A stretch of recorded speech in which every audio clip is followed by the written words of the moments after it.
안녕하세요. 헬린 마이스 디스커버리 촬영을 하고 있습니다. 저희 커피 챗 세션인데요.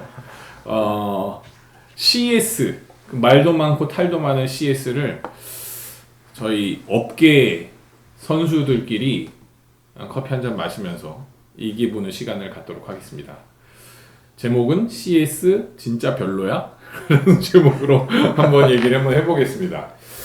오늘 같이 커피 챗을 아침부터 벌써 한 3, 40분 저희 얘기를 했었고, 아침부터 와주신 분들 소개해드리면, 먼저 지난 10년 동안 CS를 계속 방문하고 계시면서 CS 에이전트십을 갖고 있는 GMEG의 이혜정 대표님이십니다. 반갑습니다. GMEG 이혜정입니다.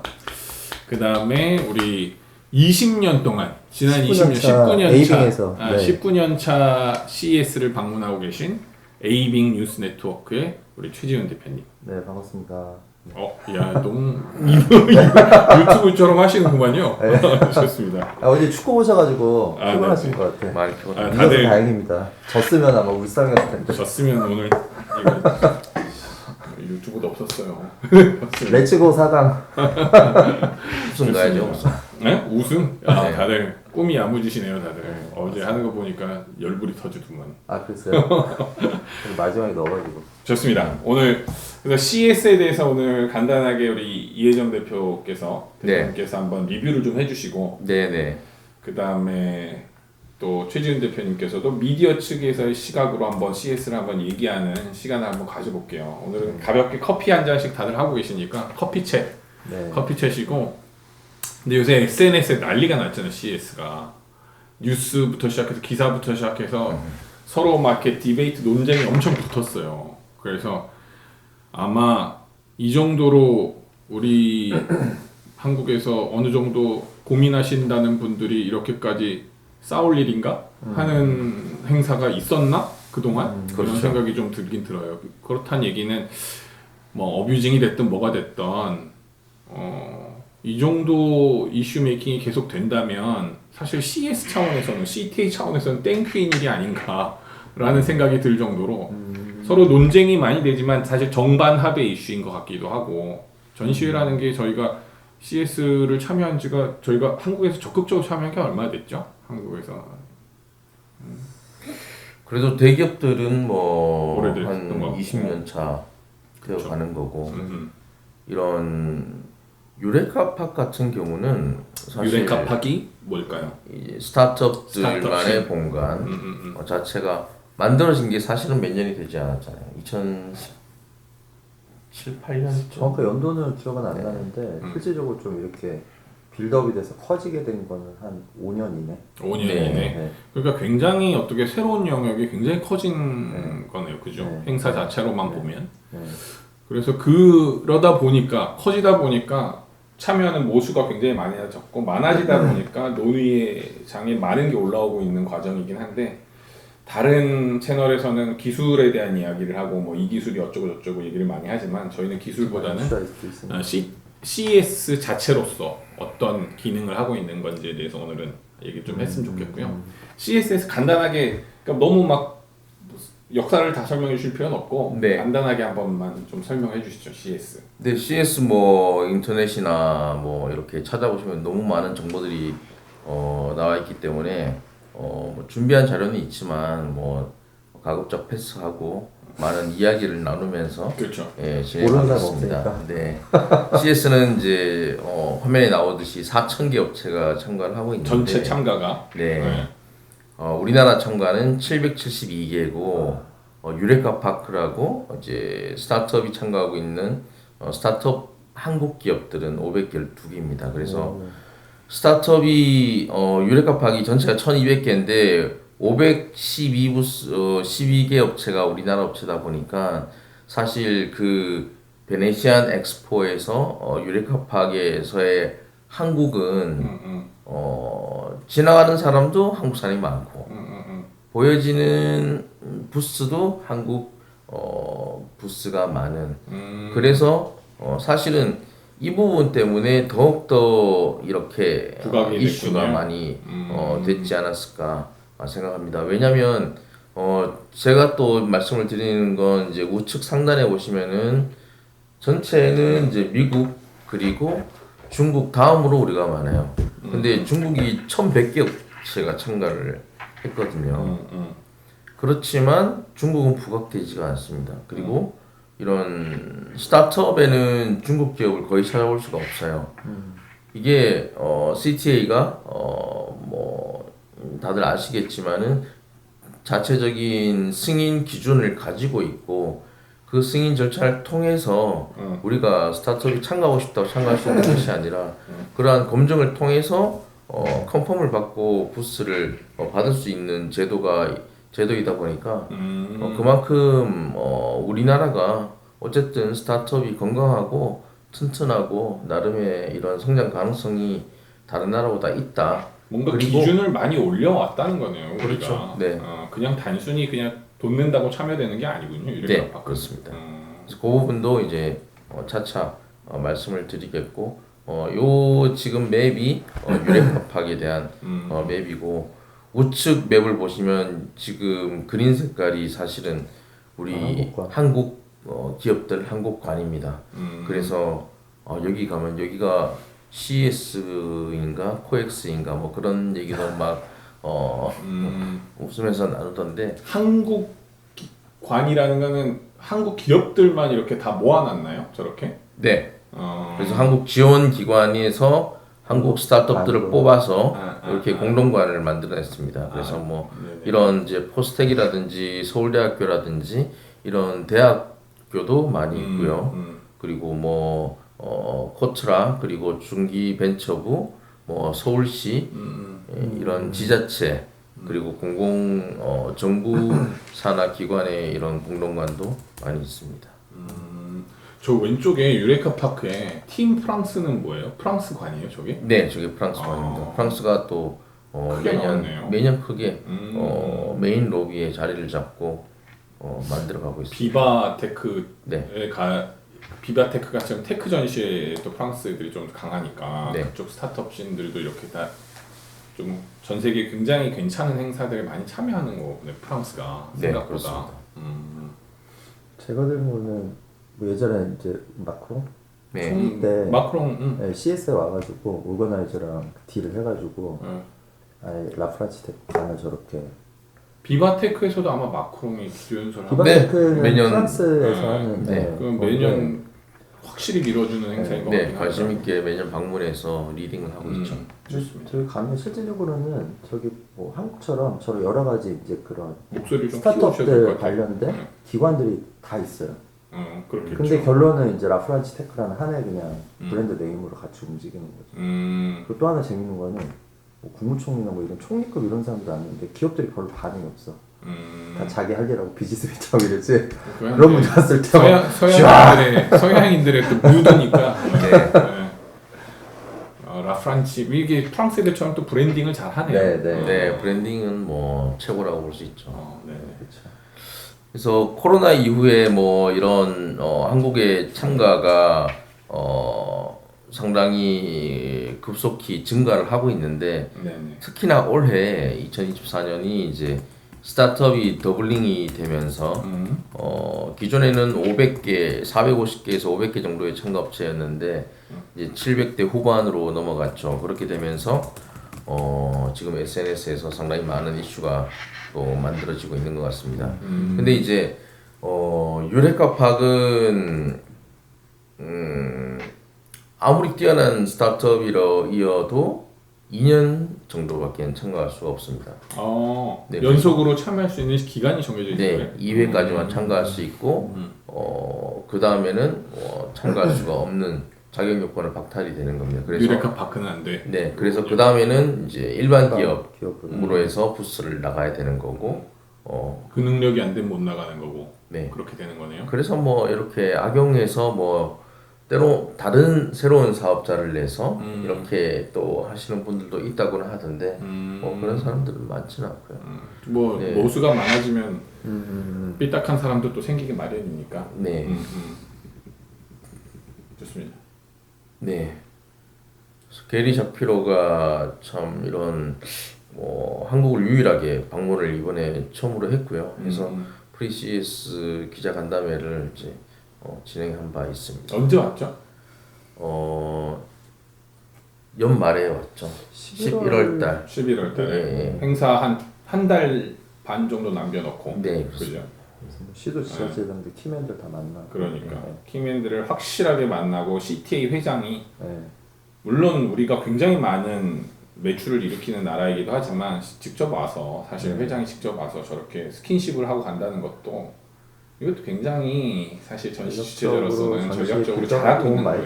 네. 빌드업에 도움되고 이게 뭐 우리나라의 향후의 CES에도 뭐 충분히 긍정적인 영향을 미칠 거라고 생각합니다. 그럼요. 네. 그래서 그 다음부터는 뭐 이렇게 왜 CES가 그럼 왜 이렇게 어떤 면 때문에 이렇게 열광을 하고 무엇을 그렇게 잘해서 그러냐 왜 CES라고 자꾸 이야기를 하느냐라는 부분에 있어서 저는 한 4가지를 가지고 왔는데 CES 뭐 이노베이션 어워드라고 해서 혁신상이라는 것을 우리 혁신상 심사위원이십니다. 진짜? 네.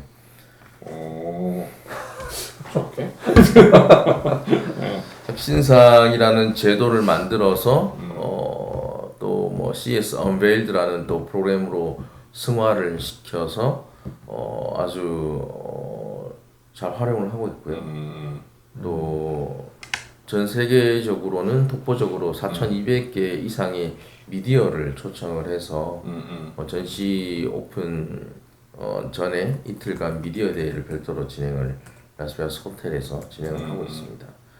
또한 이런 조금 전시와 또 하나의 큰 핵심적인 틀이 이제 키노 스피치인데 이것을 정말 하나의 쇼처럼 만들어내는 그래서 이게 하나의 딱 패키징이 되어서 CES는 정말 멋진 이런 쇼다라는 느낌을 저는 CS 때마다 이슈되는 게 어떤 굉장히 핫한 기업의 CEO가 뭘 얘기를 하느냐 CES에서 그게 핫한 이슈잖아요. 그게 언론에서 가장 많이 다루는 얘기도 하고 뭐 어디야 뭐 하여튼 뭐 아마존에 누가 뭐 세일스포스에 누가 뭐 이런 거를 걔네가 처음으로 여기서 얘기해 일 수도 있지만 처음이 아니더라도 그때 제일 세게 얘기하고 전 세계 미디어에 한꺼번에 릴리스가 되고 그렇죠. 그러니까 그 파워가 엄청 세다 보니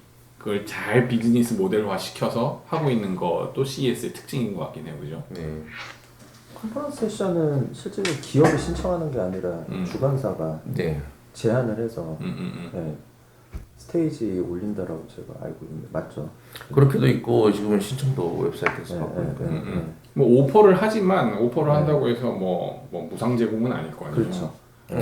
키노트 같은 경우는 뭐 부스비보다 더 비싼 큰 수익원이 되고 있죠. 사실은 전 세계 미디어에 한 방에 쏴주겠다는데 돈을 공짜로 해줄 이유는 전혀 없는 거고 지금 사실 그걸 그렇게 비행화시키기까지가 굉장히 오랜 노력이 들어있을 것 같긴 한데 키노트 누가 한다고 해서 사람들이 그거를 막 돈을 내고 내가 키노트 하겠다라고까지 행사가 커진다는 건 그건 굉장한 공력인 거죠 사실은. 그러게요. 그래서 이제 CES도 키노트라는 부분 그리고 뭐 매년 새로운 아이템을 이렇게 확장을 해 나가는데 키노트를 선정하는데도 좀 그런 게 보여지는 게 작년 같은 경우는 뭐 전디어가 키노트 스피치를 했고 올해는 뭐 로레알이라든지 뭐 월마트라든지 이러한 사실 언뜻 생각을 해서 CES 이런 가전이라든지 이런 IT라든지 얘네들과의 약간의 이업종 이러한 부분들을 센터로 핵심으로 가지고 오면서 이것을 확장을 시켜버리는. 그 요새는 그런 것 같아요. 존 디어도 마찬가지고 그 어떤 영역이든 테크 기반의 혁신을 뭐래도 하려고 하는 사람들은 다 CES에서 얘기를 해야 되는 상황이 돼버린 것 같아요. 그죠? 그게 장이 된 힘인 거죠. 그리고 장을 만들어 놨는데 그 장에서 굉장히 쇼를 잘하게 해줘. 그렇죠. 그러면 뭐 돈 들여서라도 와이낫이라는 생각이 드는 거죠, 그죠? 게리 샤피로도 얘기하는 게 모든 기업은 테크 기업이다. 이 전제를 깔고 지금 가고 있는 거거든요. 그렇기 때문에 뭐 이 확장성을 엄청나게 이렇게 불어다게 보고. 그렇죠, 맞아요. 그리고 마지막으로는 이런 우리가 책에서 배우듯이 데스티네이션이거든요. 장소가 라스베가스다. 그러한 부분들이 이제 매년 1월에 라스베가스에서 4,000명 이상의 미디어들을 데리고 키노 스피치와 함께 자기네들의 제품을 그 기술력 그리고 기업의 미래까지 네, 보여주는 거죠, 전시로. 그래서 이게 하나의 그렇죠. 좀 완성된 작품이 나오는 것 같습니다. 시기, 장소, 프레스, 쇼하는 방식 이런 게 콘텐츠까지. 컨텐츠까지 잘 아주 임팩트 있는 것들을 싹 모아서 한꺼번에 터트리는 것들을 트레이닝을 엄청 해온 것 같아요. CTA도 맞아요. 뭐 여담이지만 우리 이 대표님은 알고 계시지만 20여 년 전에 컴덱스였잖아요. 네. 20몇 년 전에는 컴덱스였어요. 그 다음에 CES였고 제가 라스베가스에서 노가다 할 때도 컴덱스가 네. 일비가 더 좋았어요. 아, CES는 노가다 비용이 별로 쓰이지 않았어. 아, 물론 라스베가스 미국 노조들은 똑같이 시급을 받지만 저처럼 불법 노동자들은 주는 대로 받아야 되거든. 근데 컴덱스가 일이 훨씬 많았어요. 아, 근데 한 방에 스위프트가 되면서 거기서부터 CS가 엄청 빌드업을 잘해서 이제는 정말 아직까지는 제가 보기엔 누구도 SNS에서 말은 많지만 그럼 대안이 있어? 라고 하기에는 그거 가서 뭐해가 아니라 그럼 대안이 있어? 라고 하면 갸우뚱할 수밖에 없어요. 그죠? 네. 좋습니다. 그래서 뭐 혁신상 같은 경우도 이제 말이 많은데요. 우리나라 혁신상도 2022년 이후로 급속하게 수상 기업이 늘어나고 있습니다. 이게 사실은 우리나라 이런 육성 투자를 많이 잘 하잖아요. 네네. 집중적인 코스를 통해서. 네.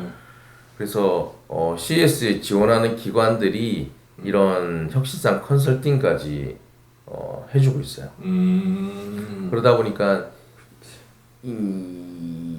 이것에 대한 부정적인 시각도 존재는 하고 있지만 저희 같은 경우는 혁신상 이노베이션 어워드를 받음으로써 그 기업이 가져갈 수 있는 혜택이 너무나도 크다 보니까 이것은 뭐 지속적으로 한국 기업들도 많이 혁신상을 수상을 해야 되고 수상할 수 있도록 노력을 할 수 있으면 좋겠다라는 입장입니다. 네. 저는 또 이런 생각이 들더라고요. 기관들이 이걸 굉장히 많이 아까 얘기했던 컨설팅 서비스까지 제공을 하잖아요. 그러니까 기관들도 엄청 뭐라 그러지? 능력치가 높아지는 거예요. 네. 다른 나라 기관들보다 어떻게 보면 다른 나라 우리가 너무 다 해주는 거 아니야? 라고 생각할 수도 있지만 사실 그 기관들은 이 트레이닝을 하면서 물론 기관에서 관계자분들이 들으시면 짜증나 힘들어 죽겠는데 라고 하실 수도 있지만 그 기관별의 능력치가 점점 커지고 있는 것 같기도 해요. 왜냐하면 이런 것들을 어떻게 컨설팅을 하게 다른 나라 기관에서는 우리나라 기관들이 이걸 컨설팅을 하고 있는 거고 아까 우리 이 대표님 말씀하신 모수가 굉장히 많아지다 보니까 왈가왈부가 많아지는 건 사실은 논쟁의 이슈가 올라가는 건 저는 긍정적으로 생각이 돼요. 전시회를 하는 사람 입장에서 보면 네. 저는 지금은 교수가 됐지만 전시하는 사람 입장에서 보면 이런 논쟁적 이슈도 정반합의 이슈로 보면 why not? 일 것 같긴 해요. 좋습니다.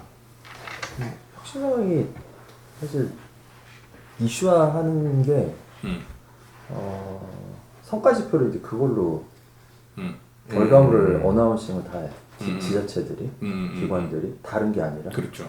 그러다 보니까 이제 그게 더 사실은 포커싱이 된 것도 있고 어떻게 보면 이제 이런 컨설팅이나 에이전시 쪽에서도 새로운 것들을 또 제시도 하는 거고 또 성과 지표가 막 뉴스에서 엄청 드러나니까 근데 이게 그런 것들이 되게 모아진 것도 맞아. 있어요. 근데 이게 그런 생각도 들어요. 저는 전시회를 우리가 이쯤에서 정반합의 이슈라고 논쟁 이슈라고 저는 생각하는 게 이쯤에서 그런 형태로 성과 지표를 구성하는 거에 대한 반성도 시작을 해야 된다고 봐요. 그렇죠.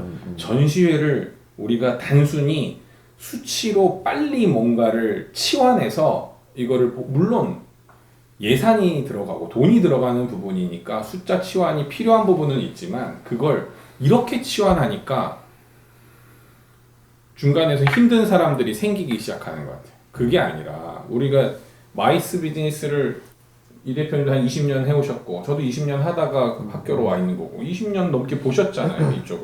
이쪽은 단순하게 숫자로 치환할 수 있는 영역이 아니에요. 사실은 그 영역이 아니라는 걸 그것보다 훨씬 더 그 위에 있는 상위에 있는 영역이라는 걸 이해를 하고 그 이야기를 해야 되는데 요새 왈가왈부하는 것 보면 전부 숫자 얘기밖에 없어요. 500개 참여했는데 뭐 100개 받았으니까 이게 뭐야? 이거는 아니고 우리가 그 위에서 윗단에서 우리가 뭘 가져갈 거냐 이 플랫폼을 활용해서 그 얘기들을 논쟁의 이슈로 끌고 와야 되는 게 우리 쪽 사람들의 역할이지 다른 쪽은 몰라요 잘. 기술 쪽 박사님이 뭐 아시겠어? 아시겠죠? 아시는데 근데 너무 이걸 숫자로만 치환하는 거에 대한 고민을 필요로 한다고 봐요. CS 아까 우리 사전에도 얘기했지만 CS의 ROI를 CS가 분석해서 내보내나요? 안 그래요. 네. 숫자는 걔네가 말하는 숫자는 참가 업체가 몇 명이 나왔고 바이어가 얼마나 나왔고 미디어가 얼마나 나왔고 이건 그냥 팩트 나열일 뿐이지 그걸 ROI처럼 얘기를 하지 않는다. 근데 우리는 그걸 너무 ROI 성과 지표 쪽으로 가고 있는 거죠. 그거 정말 기계적으로 분석한다고 나올 답이냐고요. 그거는 이제 학자분들이 많이 하시고 저를 포함한 학자분들이 많이 하려고 노력하는 부분이긴 하지만 우리는 그 윗단을 보고 하는 거잖아요. 이건 사실은. 그냥 그게 좀 아쉽더라고요. 요새 나오는 다시 이렇게 하시죠. 네. 그래서 이제 계속해서 이런 CES의 어떠한 이런 참가에 대해서 어떠한 영향력이 있느냐라는 부분에서 가장 중요한 부분이 이제 저는 미디어 파워라고 생각을 합니다. 그래서 미디어 숫자가 뭐 4천 이 CES는 아까 숫자 얘기를 했지만은 CES는 우리나라처럼 4,321명의 미디어가 참가했습니다라고 발표를 하지 않아요. 4,200명 이상의 항상 플러스 기업 숫자도 마찬가지예요. 4,000 플러스의 기업이 이번 CES에 참가를 했다. 이렇게 표현을 하고 있더라고요. 그래서 이런 1월 초에 이러한 미디어들이 글로벌 미디어들이 한 곳에 다 모여가지고 여기에서 내보내는 이러한 이제 뉴스 릴리즈가 지금 뭐 35,000개 이상의 릴리즈가 생성이 된다라는 이야기거든요. 그래서 지금은 또 뭐 디지털 시대다 보니까 또 유튜버들도 엄청나게 많이 이번에 한국 유튜버도 지난해 비해서는 엄청나게 많이 또 이번에 뭐 테크메이트 유튜버 있었도 하더라고요. 다들 가셨군요. 네. 저만 안 가고 다들 가셨군요. 그렇습니다. 뭐 다음은 뭐 이런 CS 핵심 키워드 뭐 트렌드인데 이런 부분은 우리 최지훈 사장님과 이야기를 하면서 또 풀 수 있는 이야기인 것 같고요.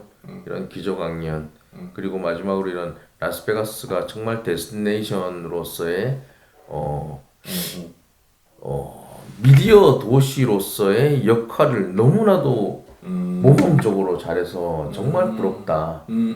그런 생각을 가지고 있습니다. 어떤 말씀일까요? 우린 데스티네이션에 대해서 좀 얘기를 해봤으면 좋겠는데 이 라스베가스가 기존에는 정말 목표는 카지노를 만들기 위해서 만들어진 도시이고 카지노를 가지고 뭔가 이런 희화화시키고 뭔가 미화시키기 위해서 이런 패밀리 리조트 호텔들을 만들어내고 거기에 엔터테인먼트를 넣었어요. 그런 공연들을 집어넣고 그러다가 이제는 그게 포화 상태가 되니까 그 다음으로 시선을 돌린 것이 이제 스포츠 마케팅으로 돌려서 UFC 본사가 있고 메이저리그 베이스볼도 들어왔지만 뭐 여자 프로농구 들어와 있고 NHL, NFL 다 들어와 있어요.